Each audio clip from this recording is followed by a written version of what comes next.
Garage Autonomist. Yesterday, we lost a talented artist and sister.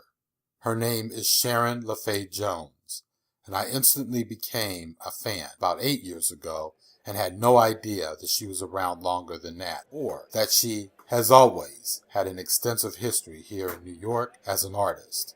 At the time, I was heavily listening to the retro soul bands like Joe Louis and the Honey Bears, and so I came across Sharon's music. Sharon was at first diagnosed with bile duct cancer, but was later re-diagnosed with stage 2 pancreatic cancer, for which Jones had surgery on her liver and had to do chemo.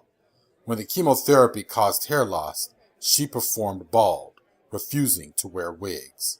She passed away yesterday among family, friends, and her bandmates. As an artist, she was an exception to the ageism of the music industry that dictates that one must be young and fitting in the patriarchal image of beauty to be successful in making music commercially. Sharon made her break into music in her 40s. As a mother, she died at the age of 60.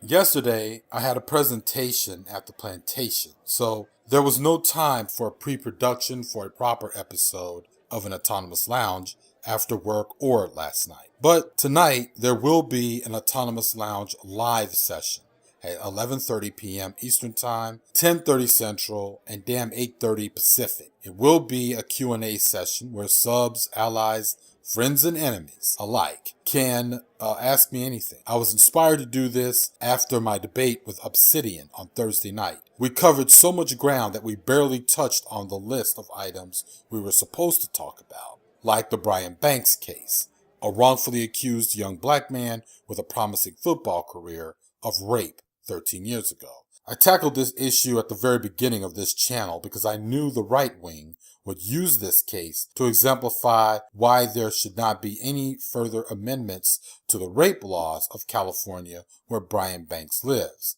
However, he was straight school to prison pipeline. Brian served 5 years and 2 months in prison, whereas Brock Turner, a white male, served minimum jail time for his rape of an intoxicated and unconscious woman. Assembly Bill 2888 of Section 1203.065 of the State Penal Code relating to the probation of rape has been amended and signed by Governor Jerry Brown on September 30th, 2016 as a response to Turner's bullshit light serving of 3 months in jail, which most say was rooted in male, race, and class privilege. That issue and a few more were supposed to be discussed, but like I said, we couldn't touch on. I had a great time on Obsidian's show, and I was asked again to be a guest, which I will do on December 8th. I got a lot of feedback from those who listened to Obsidian's